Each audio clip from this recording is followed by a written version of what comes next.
8 cara ibu-ibu rapi, hidup minimalis, dan hemat ala Jepang. Sebelum lanjut, jangan lupa klik tombol subscribe, share, dan like ya.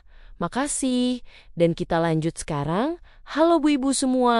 Semoga sehat dan bahagia terus ya. Melihat saldo rekening yang cepat tiris padahal baru tengah bulan, rasanya lebih horor daripada nonton film hantu di bioskop sendirian ya. Bu, Ibu pasti sering merasa bingung, kenapa uang belanja seolah punya kaki sendiri dan lari begitu saja buat beli barang-barang yang sebenarnya cuma lapar mata di aplikasi belanja online. Padahal, sebuah artikel gaya hidup minimalis menyebutkan bahwa kebahagiaan sejati seorang ibu rumah tangga itu asalnya dari rumah yang lega dan dompet yang sehat, bukan dari tumpukan barang yang cuma jadi sarang debu. Mari kita belajar dari cara ibu rumah tangga di Jepang yang bisa tetap tenang dan rapi meskipun rumahnya kecil dan anggaran belanjanya sangat ketat. Karena mereka punya rahasia pengendalian diri yang luar biasa. Saya sudah merangkum 8 cara cerdas ala Jepang yang bisa Ibu praktekkan supaya hidup jadi lebih minimalis, rumah tetap rapi, dan yang paling penting adalah keuangan keluarga jadi lebih aman sentosa. Cara pertama yang wajib Ibu coba adalah teknik Kakaibo, atau seni mencatat keuangan secara manual dengan penuh perasaan supaya kita sadar kemana perginya setiap rupiah. Kalau biasanya kita belanja asal geser kartu atau pencet klik bayar tanpa mikir, sekarang coba tulis semua pengeluaran di buku khusus agar terlihat jelas berapa banyak uang yang habis cuma buat jajan kopi atau skincare yang belum tentu dipakai. Anggap saja buku catatan ini adalah cermin kejujuran yang akan menunjukkan seberapa sering kita hilaf beli panci baru padahal panci lama masih kinclong di dapur. Dengan mencatat, Ibu akan punya rem otomatis saat mau beli barang yang tidak penting karena rasa bersalah saat menulis itu ternyata lebih efektif daripada nasihat suami. Ibu akan mulai berpikir 2 kali sebelum memutuskan untuk menambah koleksi daster yang motifnya sudah hampir sama semua di dalam lemari pakaian itu. Langkah kedua adalah menerapkan prinsip satu masuk, satu keluar yang artinya setiap ada satu barang baru yang masuk ke rumah, maka harus ada satu barang lama yang dikeluarkan. Ibu jangan jadi kolektor barang kenangan seperti botol plastik bekas selai atau kardus, sepatu yang numpuk sampai ke langit, karena itu yang bikin rumah terasa sesak. Contohnya kalau Ibu beli satu pasang sepatu baru buat pergi kondangan, maka satu pasang sepatu lama yang sudah jebol atau kesempitan harus segera disumbangkan atau dibuang saja. Prinsip ini akan menjaga volume barang di rumah Ibu tetap stabil sehingga tidak ada lagi drama lemari meledak atau laci yang tidak bisa ditutup karena kepenuhan. Rumah yang lega akan membuat pikiran Ibu jauh lebih jernih dan tidak gampang marah-marah saat melihat anak-anak main di lantai. Selanjutnya, mari kita bahas pengendalian nafsu belanja dengan cara menunda pembelian barang yang bukan kebutuhan mendesak selama 30 hari penuh. Ibu sering kan merasa harus punya tas baru saat melihat iklan di media sosial seolah-olah dunia akan kiamat. Kalau tidak beli sekarang juga, coba tunggu dulu sampai 1 bulan berlalu dan biasanya keinginan menggebu-gebu itu akan hilang dengan sendirinya karena itu cuma emosi sesaat bukan kebutuhan asli. Teknik ini sangat ampuh buat mengerem sifat boros kita yang sering terjebak rayuan diskon tanggal kembar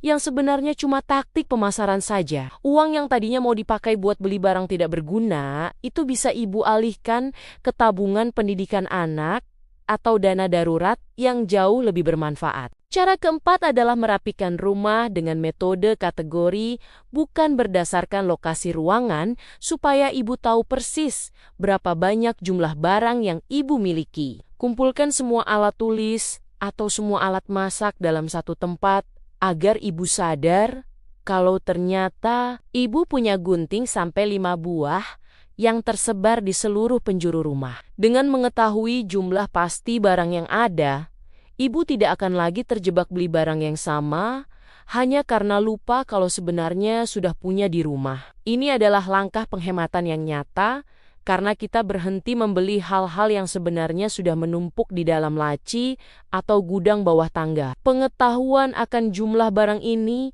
akan membuat ibu merasa sudah cukup dan tidak lagi haus akan kepemilikan barang baru yang hanya akan menambah beban pikiran. Poin kelima yang sangat penting bagi ibu-ibu adalah menguasai seni memasak dengan bahan seadanya yang ada di kulkas atau sering disebut clearing the fridge. Orang Jepang sangat menghargai makanan dan jarang sekali membuang sisa bahan masakan karena mereka tahu setiap butir nasi itu adalah rezeki yang berharga. Ibu bisa mencoba membuat menu kreatif dari sisa sayuran di pojok kulkas daripada harus pergi ke pasar lagi dan akhirnya malah belanja barang lain yang tidak ada dalam daftar. Mengurangi limbah makanan bukan cuma soal kebersihan dapur, tapi juga soal menghargai kerja keras suami yang sudah mencari nafkah siang dan malam. Dapur yang rapi tanpa tumpukan bahan makanan busuk akan membuat ibu lebih semangat memasak makanan sehat untuk keluarga tercinta di rumah. Cara keenam adalah memilih kualitas di atas kuantitas saat harus membeli perabotan atau pakaian agar barang tersebut bisa dipakai dalam jangka waktu yang sangat lama. Lebih baik ibu punya 2 set spray yang bahannya sangat bagus dan awet bertahun-tahun daripada punya 10 set spray murah yang warnanya cepat luntur dan kainnya kasar. Barang berkualitas memang terasa mahal di depan, tapi sebenarnya jauh lebih hemat karena ibu tidak perlu bolak-balik beli barang baru untuk mengganti yang rusak. Ini adalah investasi jangka panjang yang akan membuat rumah ibu terlihat lebih berkelas dan tertata karena tidak ada barang pecah belah yang terlihat murahan atau cepat rusak. Ibu juga akan lebih menghargai barang tersebut karena proses mendapatkannya butuh pertimbangan yang matang dan usaha yang tidak mudah. Langkah ketujuh adalah membatasi area penyimpanan barang. Karena semakin banyak lemari atau kotak yang ibu punya, maka akan semakin banyak juga keinginan untuk mengisinya. Ibu tidak perlu beli kotak penyimpanan tambahan yang viral di internet, kalau sebenarnya solusinya adalah mengurangi barang yang harus disimpan tersebut. Gunakan wadah yang sudah ada secara maksimal, dan kalau sudah tidak muat lagi, itu tandanya ibu harus segera melakukan decluttering atau bersih-bersih besar-besaran. Jangan biarkan rumah ibu berubah jadi gudang penyimpanan barang yang hanya akan menghisap energi dan waktu ibu setiap kali harus membersihkannya. Rumah yang minimalis itu bukan berarti rumah yang kosong, melainkan rumah yang hanya berisi barang-barang yang benar-benar ibu cintai dan ibu gunakan. Terakhir adalah rutin melakukan evaluasi diri terhadap gaya hidup yang sudah dijalankan.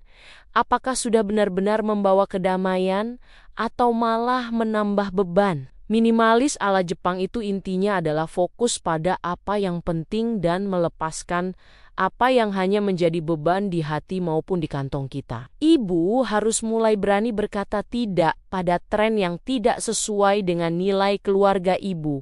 Meskipun semua teman-teman sosialita ibu sudah memilikinya. Memang berat rasanya saat kita harus menahan diri, sementara dunia di luar sana menyuruh kita untuk terus konsumsi dan belanja tanpa henti. Tapi percayalah bahwa ketenangan saat melihat rumah yang rapi dan saldo tabungan yang terus bertambah itu jauh lebih manis daripada kesenangan sesaat setelah belanja. Pada akhirnya, hidup minimalis dan hemat itu adalah perjalanan panjang yang butuh konsistensi serta kesabaran yang luar biasa dari seorang ibu rumah tangga. Kita mungkin sering gagal dan hilaf belanja saat sedang sedih atau kelelahan menghadapi urusan rumah yang tidak ada habisnya sepanjang hari. Namun jangan terlalu keras menghukum diri sendiri karena yang paling penting adalah kemauan kita untuk kembali ke jalur yang benar.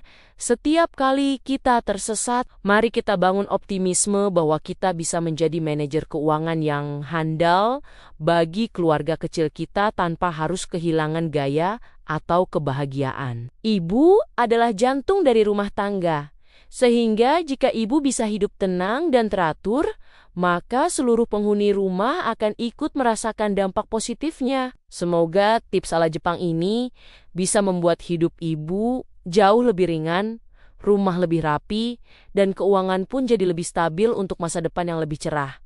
Terima kasih sudah dengerin cerita dan curhatku hari ini. Sampai ketemu di video-video berikutnya. Tetap semangat Bu Ibu semua.